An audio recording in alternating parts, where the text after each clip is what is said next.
these Meet.Eat.Discover learning lunches once a month. So each month we'll have a different program focus. Next month for April will be our moving home program. In May, it'll be our safe haven program. And then in June, it's our veteran services. So there are multiple opportunities. If there's something that you see that really piques your interest, that you want to know more about, that we'd be happy to share some more information with you.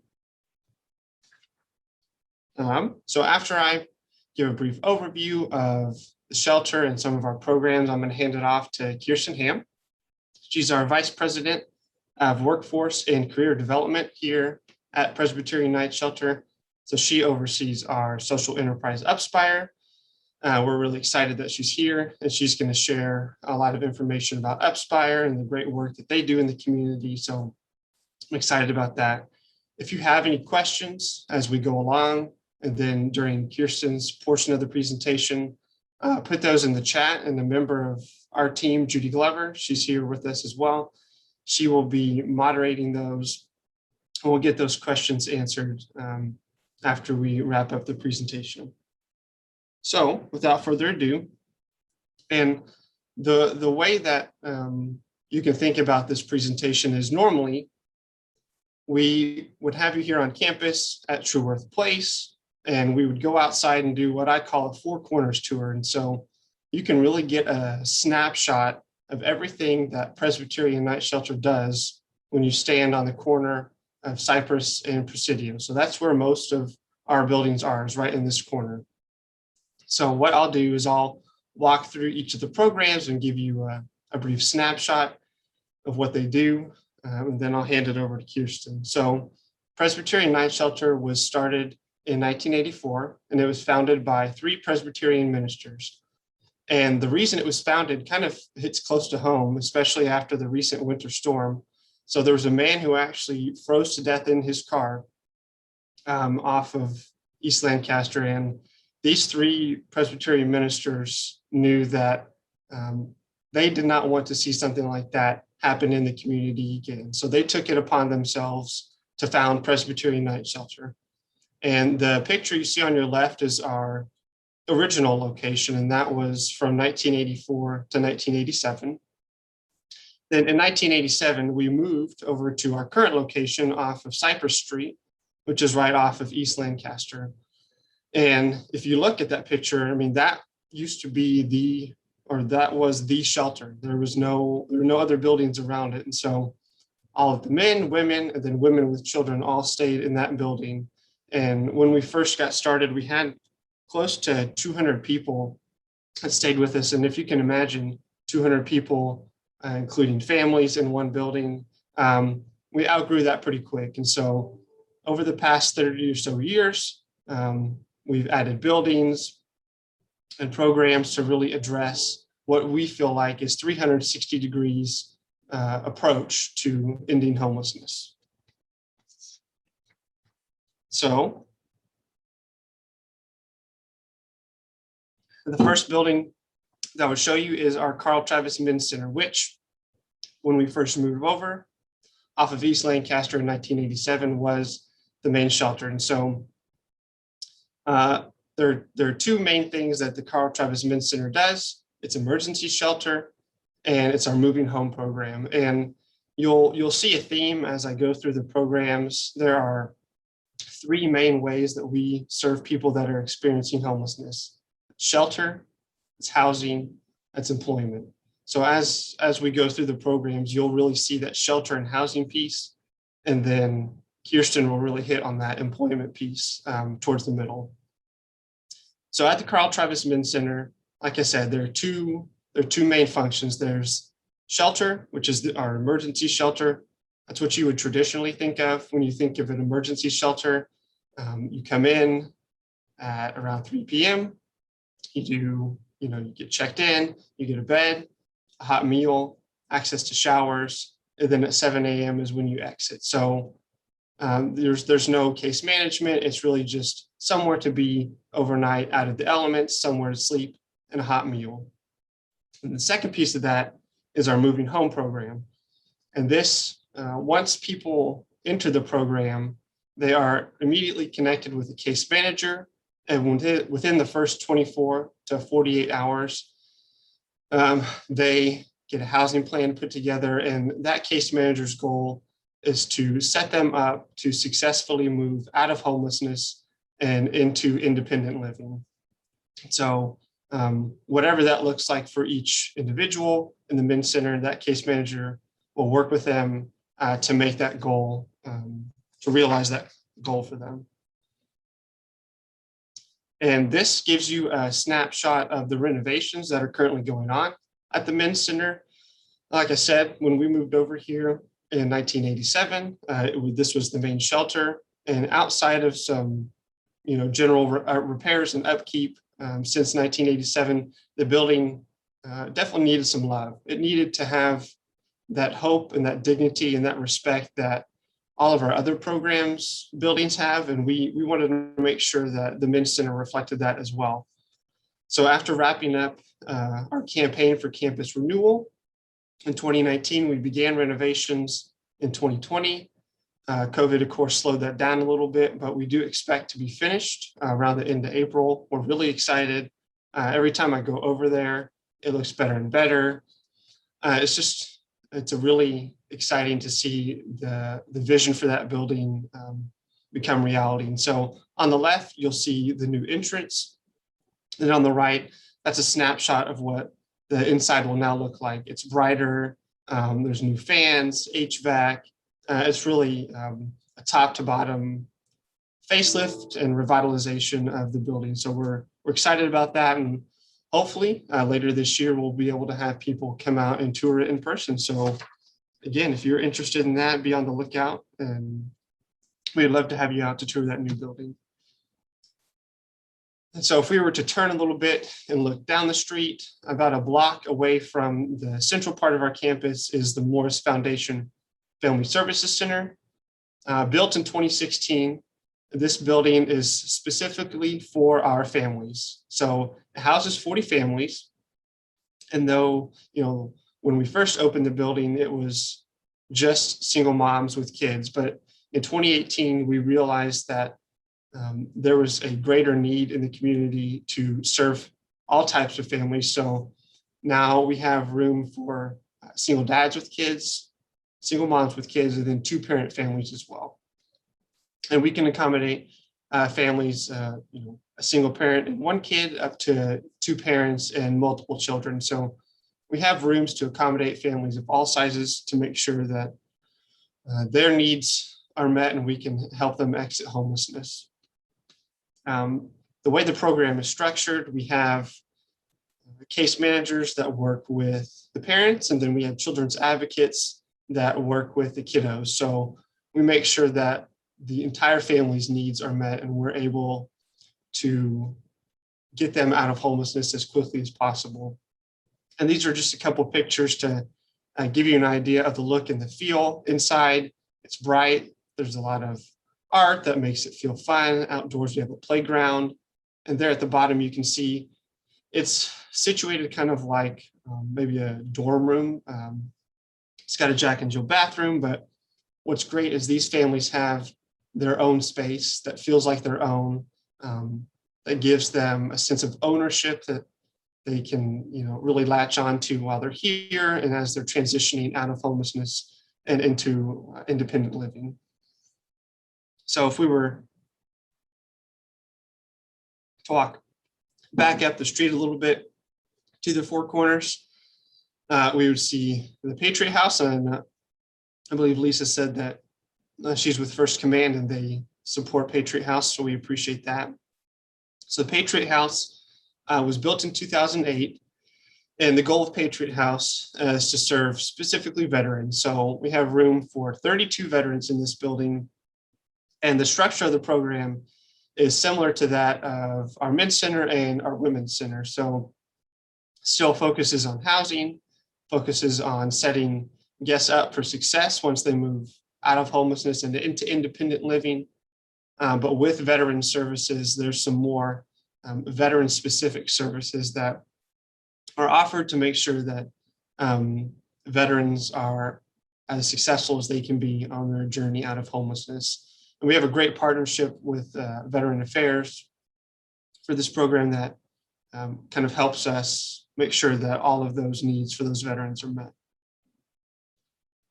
The next building, which was where we would be if we were to have our Meet.Eat.Discover in person, that's True Earth Place. So built in 2016, True Earth Place is really a vision that became reality of a local funder, the Fort Worth Foundation, and they saw a need in the community for somewhere for people to go during the day that was really a central location to offer a variety of services and resources that, once people that are seeking overnight shelter exit those overnight shelters, they have somewhere to go during the day. So True Earth Place was gifted to Presbyterian Night Shelter in 2017, and we now own and operate the building. It's open from 7 a.m. to 3 p.m. And a lot of what I'm going to show you with True Earth Place is what it looked like pre-pandemic. Now, with COVID-19 and the social distancing guidelines and those best practices, it looks a lot different, but we are working towards a return to normalcy and hope to see that later this year. The best way to really talk about True Earth Place and what it offers, there's two areas, I guess you could say. There's, in the bottom you see we have furniture, and so you can come in, you can make use of, you can charge your phone, you can get out of the elements, which was great on weeks like a couple weeks ago when we had that really bad weather. Just somewhere to stay warm, stay dry, stay cool during the summer. And there's no requirements. You come in and you can rest. We have lockers available to store your stuff. We have showers available. We have a front desk with wonderful people that are available to help. So you can just come in, relax. A lot more that True Earth Place offers.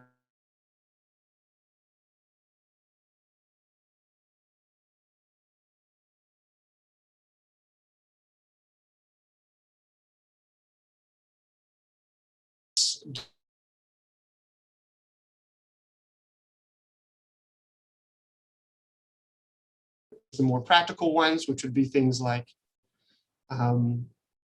information about SNAP benefits. We had Goodwill come, the GI Forum was here.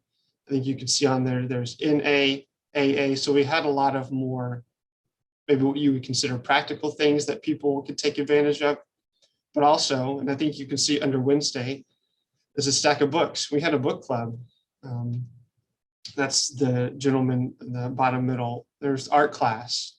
One of my favorite parts about True Earth Place was True Brew Cafe. So in the top right and the bottom left is True Brew Cafe. So every couple months we would have live music come in. We would have volunteers come and serve pastries and coffee. And it really brought that coffee shop experience that maybe we think is normal to people here at True Earth Place. So we hope to, we will get back to offering things like this, and we're excited about that. I know True Earth Place staff are excited to eventually begin to offer these again. I know guests are excited, so we're hoping to move back to this later this year. So kind of tucked away behind our Women's Center is our Mimi Hunter Fitzgerald Safe Haven Center. This is our smallest shelter. It has room for 20 guests. And the guests at Safe Haven, they struggle with more severe mental health issues, and they wouldn't be successful in the more traditional shelter environment. So each room or each guest has their own room. It's much quieter over there. And like all of our shelters, there is no length of stay restriction in this building. But what's great is if a guest, needs to stay here for years, that's an option. There's no, like I said, no length of stay restrictions, and there's nothing that's going to have them move outside of moving out of homelessness and into independent living. But just for perspective, when at the end of each year, when we evaluate how programs do, I mean, Safe Haven, I believe last year had 40% of the guests that were in Safe Haven move out of homelessness and into a home. And when you think about numbers wise, it's incredible to see people that are not going to be successful in a normal shelter environment still get the resources that they need and move out into independent living. I think that's a great opportunity. So situated in front of Safe Haven is our Loudon Shoots Women's Center. And the way that the Women's Center operates is similar to our Carl Chavez Men's Center. It offers both emergency shelter and the moving home program, which is where they have the case manager. They create the housing plan, and then the goal would be to move out of homelessness and into independent living. And so, like I said, the three pieces are shelter, housing, and employment. At this point, I'm going to share a quick video. So the video I'm going to share, his name is Frank, and he was actually the first employee that what was formerly Clean Slate is now UpSpire. Shares a little bit about his story, and then I will I'll hand it over to Kirsten. So I'm going to.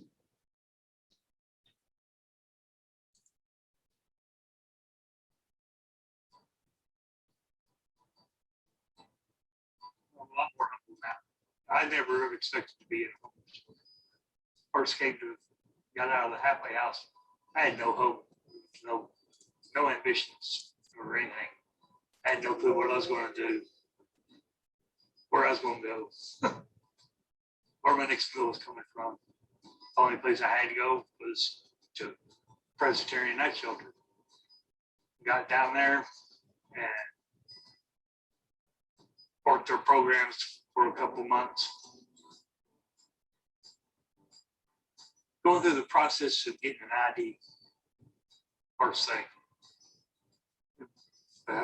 They helped me get a birth certificate. Them actually, because it'd been a long time since I'd had a valid ID. That was just actually the first thing that helped me out. Once the ID, I got it motivated me to actually get out and look, put in applications and stuff. Because every place I'd gone before that, no ID, no job. Didn't care what kind of experience you had. Kirsten came up to me and asked if I wanted to do the haunted house work job. And I started that, and then she hired me on permanently. I've been working with UpSpire for 4 years, almost 4 years now. I started out with them at the beginning. We just pick up parks, waterways, creeks, and lakes, and it's nonstop. Been working with Frank for 3 years, picking up all the trash from the water. I just know he's an amazing person. He's a good team leader for everybody from the crew. We did a deal for one local news station, an interview. It is about UpSpire. That they did a story along with it. And my children seen it on, I think Facebook. Got a hold of Presbyterian Night Shelter, left me messages, trying to figure out what emotions I went through. Yeah, I held the number in my hand with the phone in my hand for a few minutes, trying to figure out what was going to be the first thing I said. About Presbyterian Night Shelter being there, I would have been back on the street to be able to eat and everything. I would have gone back doing what I went to prison for in the first place. And I probably would be sitting in prison right now if it wasn't for the UpSpire job and everything that the program of Presbyterian Night Shelter had.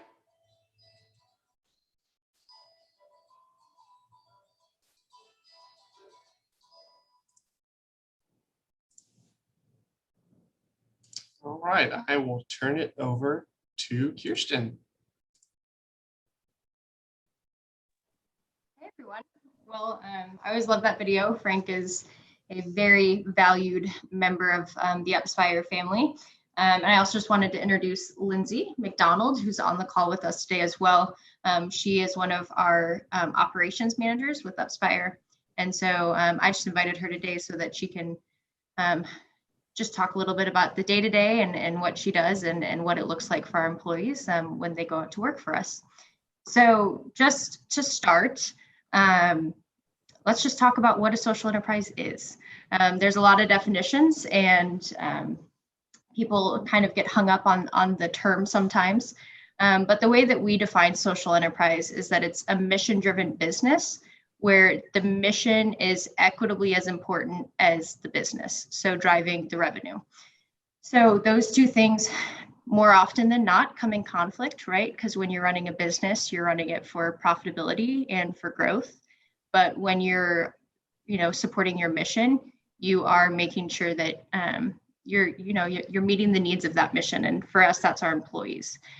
And so when we look at UpSpire, my staff and I do everything that we can to remove or reduce barriers to employment for our employees.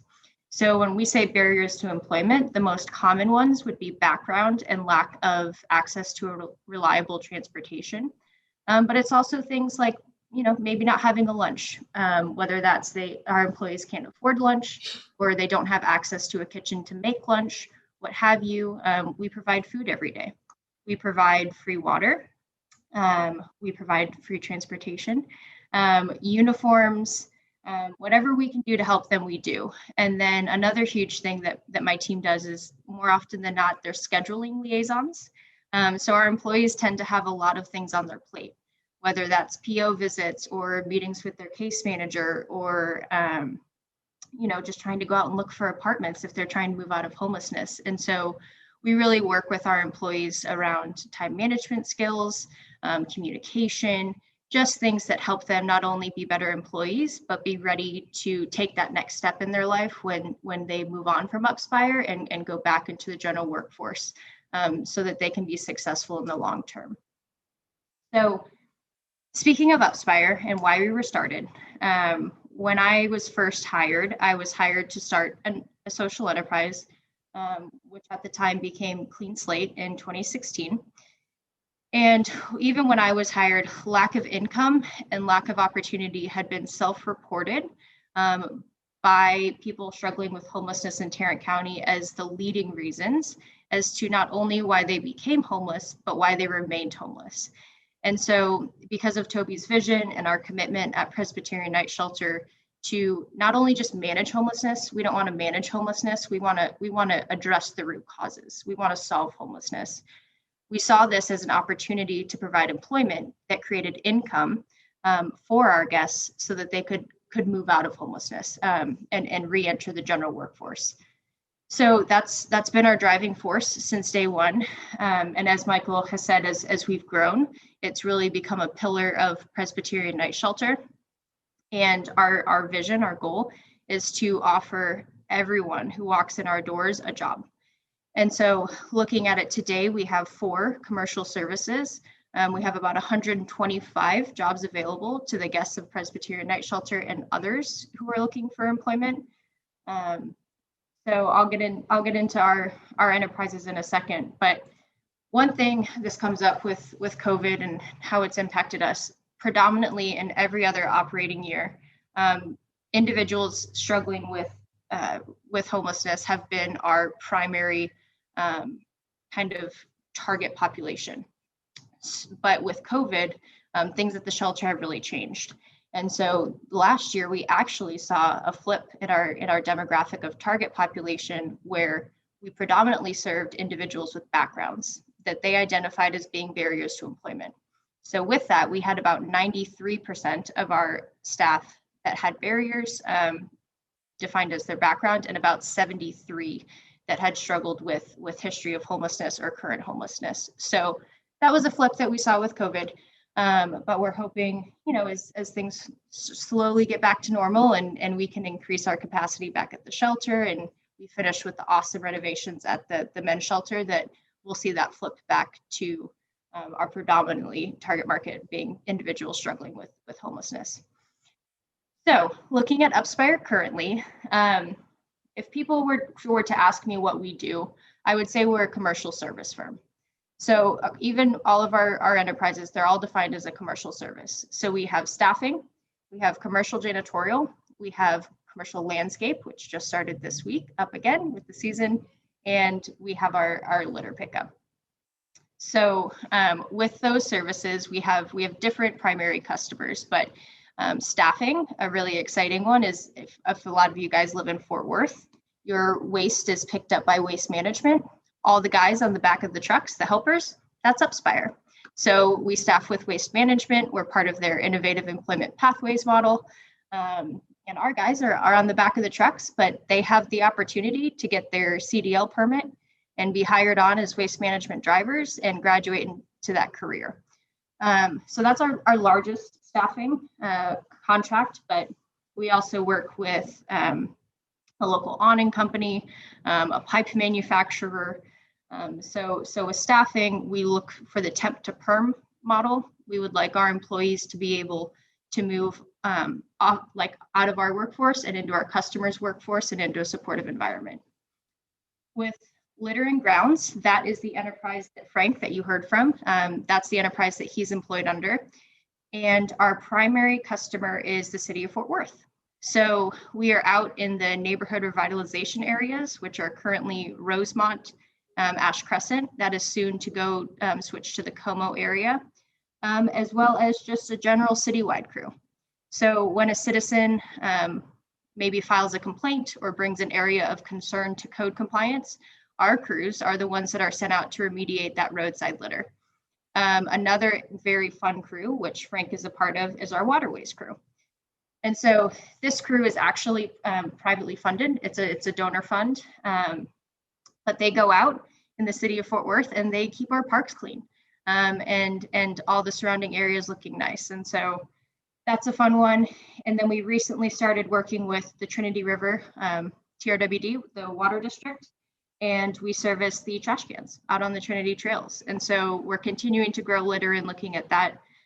Litter is a really good enterprise for our employees because it's really solid, steady work, doesn't change. There's not much variables. And so it's a very good enterprise for us, and the city of Fort Worth is an amazing partner in that one. Commercial janitorial is also predominantly contracted with the city of Fort Worth. And so just like any other landscaping company throughout the city, we take care of all the traffic dividers and right-of-ways to keep our roadsides looking nice. And so a part of that landscaping is also litter abatement on the roadside. And then janitorial. So our main customer is actually local nonprofits like the Boys and Girls Club of Greater Fort Worth, local churches, and some businesses, but those are our 4 enterprises. And as of last year, we had 33 contracts across the 4 enterprises, and we're always growing them. We're always looking for new opportunities. And we had about 125 positions available, as I mentioned earlier.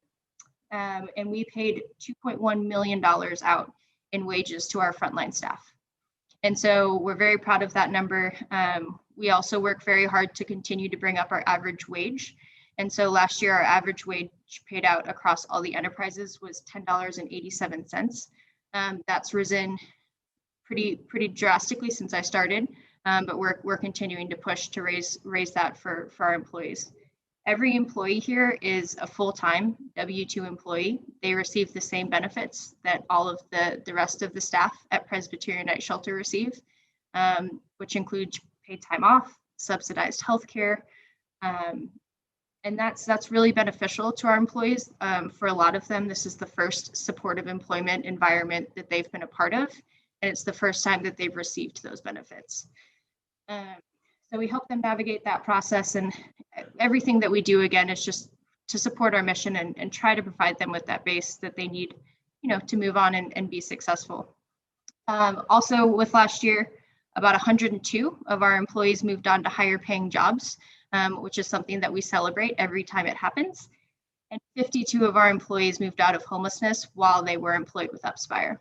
So the interesting thing about social enterprise and the model of social enterprise is that for every dollar that we spend, $2.32 is returned to society.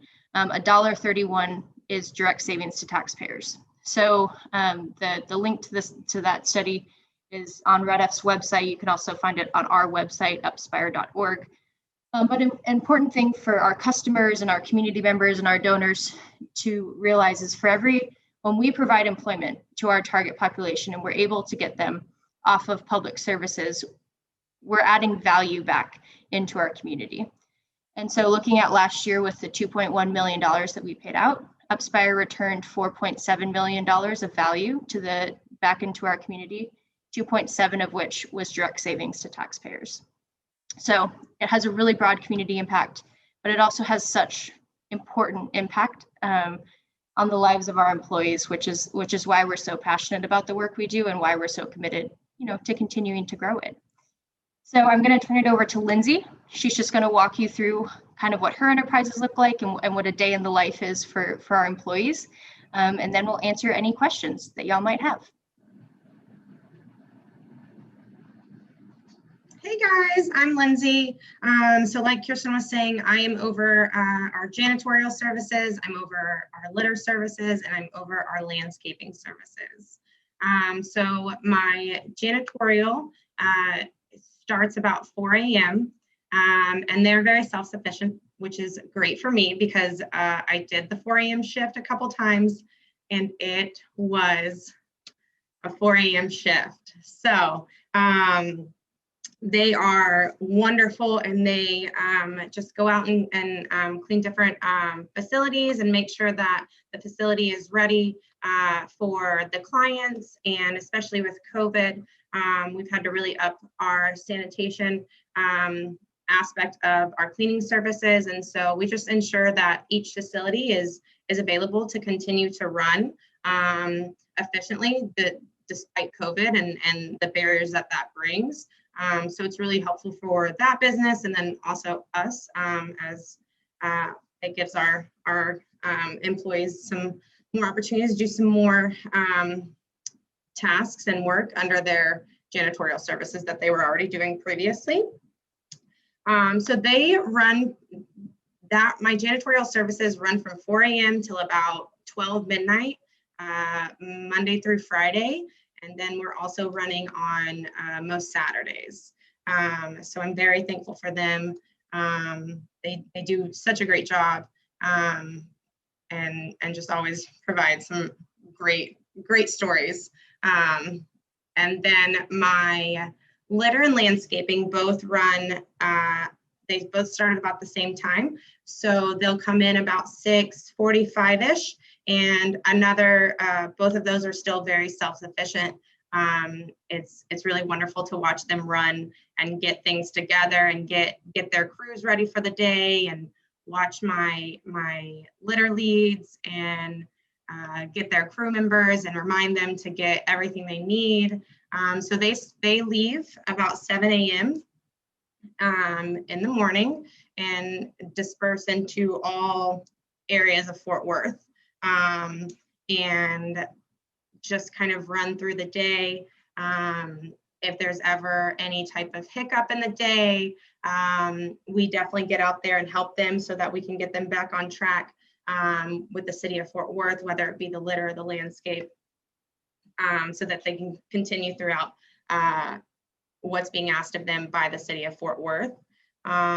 We've been, it's really neat. We've been, City of Fort Worth for my landscaping, they keep offering us more and more bids and reaching out to us with new contracts.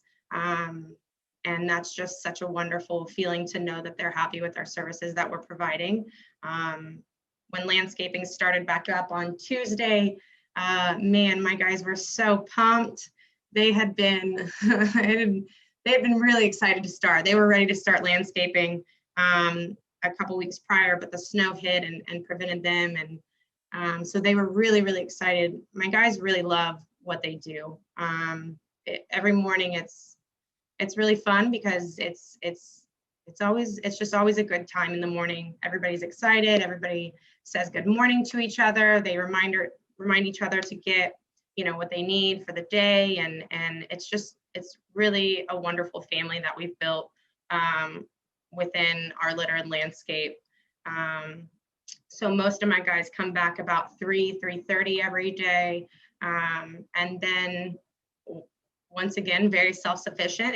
It's really neat. They manage everything by themselves for the most part. And it's just wonderful to watch them from, when they first walk in and being unsure to, a couple weeks later when they know exactly what to do. And then they're teaching the newcomer the new crew member that's coming on just the ins and outs of how, litter and landscaping run whichever service or whichever social enterprise that they're under.